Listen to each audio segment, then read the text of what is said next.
আসসালামু আলাইকুম। Hi guys, আসসালামু আলাইকুম। Welcome back to my channel. চলে এসেছি আবার একটা ব্র্যান্ড নিউ ব্লগ নিয়ে তোমাদের কাছে। গুড আফটারনুন বন্ধুরা, কেমন আছো তোমরা? তোমাদের ভালোবাসায় আমিও খুব খুব খুব ভালো আছি।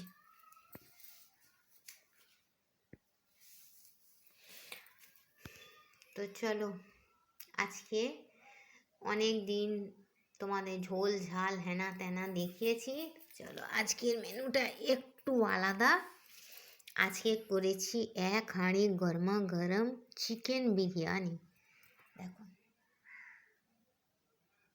হোমমেড চিকেন বিরিয়ানি, তার সঙ্গে আছে স্যালাড, খাবার পর আছে পেঁপে, আর আছে একটু পাকান পিঠে। পাকান পিঠেগুলো কি সুন্দর দেখো,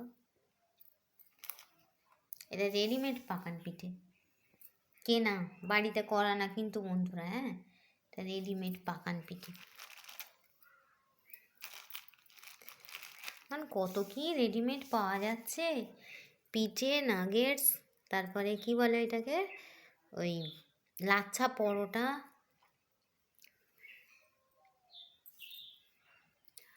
তোমরা কি দিয়ে লাঞ্চ করেছো বন্ধুরা? তোমাদের লাঞ্চ কমপ্লিট? তোমরা কি দিয়ে লাঞ্চ করেছো আমাকে কমেন্ট বক্সে কমেন্ট করে জানাবে। আমার ভিডিওটা ভালো লাগলে লাইক করবে, কমেন্ট করবে, শেয়ার করবে, আর হ্যাঁ, সাবস্ক্রাইব করে আমার পাশেই থাকবে। ঠিক আছে বন্ধুরা? দেখো, বিরিয়ানিটা খুব সুন্দর হয়েছে, ঝরঝরে চাল, নরম তুলতুলে আলু, মাংস নরম, আর এখানে রিং রিং সাইজের স্যালাড কেটেছি, এখানে পেঁপে, এখানে পাকান পিঠে। খাওয়ার পর একটু মিষ্টি তো লাগে, কি বলো বন্ধুরা, তাই না? এখানে আছে এক বোতল জল, যার অপর নাম জীবন, যেটা ছাড়া আমাদের কোনো খাবারই কমপ্লিট হবে না, তাই না বলো বন্ধুরা? হয়তো খাবার আগে, না হয় মাঝে, না হয় শেষে একটু জল আমাদের লাগবেই, তাই না? আর তোমরা সব থেকে ভালো খাবার আগে একটু জল খেয়ে খাবার খেতে বসবে, সেটা সব থেকে ভালো। খেতে খেতে বারবার জল খাবে না, খাবার আগে একটু জলটা খেয়ে নেবে, তারপরে খাবার 2-3 মিনিট পর আবার জল খাবে।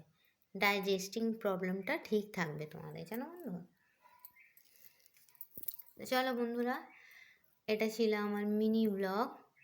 ভিডিওটা ভালো লাগলে লাইক করে, কমেন্ট করে, শেয়ার করে ফ্যামিলি মেম্বার হয়ে যাবে, সাগুপ্তা লাইফস্টাইলের ফ্যামিলি মেম্বার হয়ে যাবে। ঠিক আছে বন্ধুরা? তো চলো, আমার এক হাঁড়ি গরমা গরম বিরিয়ানি আমার জন্য অপেক্ষা করছে। আমি যত বিরিয়ানি থেকে দূরে থাকি, বিরিয়ানি কিন্তু আমার থেকে দূরে একদম থাকতেই পারে না,